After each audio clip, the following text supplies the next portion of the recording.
Police अधीक्षक अजय कुमार बन्सल यांच्या आदेशाने झालेल्या गुटखा प्रकरणातील कारवाई संशयाच्या भोवऱ्यात सापडली आहे। या प्रकरणातील मुख्य आरोपीला पोलिसांनी अभय दिल्याने आम्ही वरिष्ठ स्तरावरती जाऊन कारवाई करू असा थेट इशारा शिवसेनेचे नेते अर्जुनराव खोतकर यांनी पोलिसांना दिला आहे।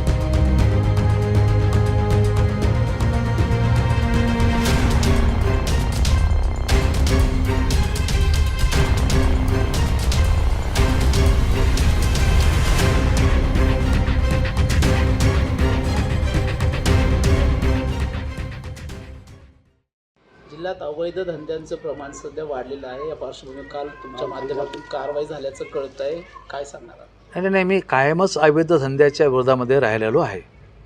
कायमच मी पोलीस प्रशासनाला या संदर्भामध्ये अवगत करत या ठिकाणी आलेलो आहे आणि काल ही पोलीस विभागाने अशा प्रकारची एक मोठी कारवाई केलेली आहे।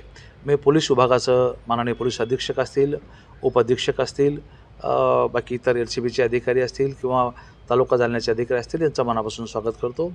परंतु ही कारवाई फक्त कागदावरची राहू नये।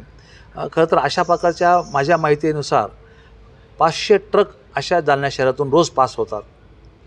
500 ट्रक जालन्यामध्ये आणि जालन्यातून बाहेर जाणाऱ्या 500 ट्रक अशा आहेत की ज्या अशा भरून या ठिकाणून जातात। मला असं वाटतं की त्यावर लक्ष केंद्रित केलं पाहिजे। आता चर्चा तर काही आहे, चर्चा तर डिपार्टमेंटबद्दल आता मी बोलत नाही, परंतु फार वाईट चर्चा आहे। ज्या वरिष्ठ पातळीवरच्या अधिकाऱ्यांच्या नावावरती हप्ते घेतल्या जातात, मी अत्यंत जबाबदारीने सांगतो, ते वरिष्ठ अधिकारी हप्ते घेत नाहीत, परंतु त्यांच्या नावावर सुद्धा काही अधिकारी, खालचे अधिकारी हप्ते जमा करतात। गुटख्याच्या नावाखाली हप्ते जमा करतात, नंबर 2च्या मटक्याच्या नावाखाली हप्ते जमा करतात आणि त्यांना खरं तर त्यांना विचारांना कल्पना नाही वरिष्ठ अधिकाऱ्यांना, परंतु आजही त्यांच्या नावावरती हप्ते जमा केले जातात। याचे पुरावे तुम्हाला मी देऊ शकतो आणि त्यांच्या नावाने हे पैसे घेतले जातात। हे वरिष्ठ अधिकाऱ्यांनी थोडंसं लक्षात घ्यावं त्यांच्या नावाने काय चालू आहे। काल कारवाई करताना ट्रक चालकावर गुन्हा दाखल केला आहे, मात्र हा माल आणणारा जो माफिया आहे तो जालन्याचा खूप मोठा गुटखा माफिया आहे, त्याचं नाव कुठेच FIR आलेलं नाही। मी या संदर्भामध्ये स्वतः माननीय पोलीस अधीक्षक साहेबांना बोललो की बा या किरकोळ लोकांवर कारवाई करून काय फायदा आहे, कोण करतं, हे कोण करतं, गुटखा कोण जालन्यामध्ये विकतो हे सर्व श्रुत आहे, सर्वाला माहिती आहे।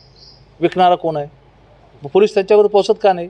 मला पोलीस पोहोचत नसेल तर मग आम्हाला वरिष्ठ पातळीवरून कारवाई करावं लागेल, आम्हाला वरिष्ठ पातळीवर निश्चितपणे यामध्ये सांगावं लागेल आणि त्याबद्दल जर आता ही आचारसंहिता संपली की आम्ही या संदर्भात जोराने कामाला लागू।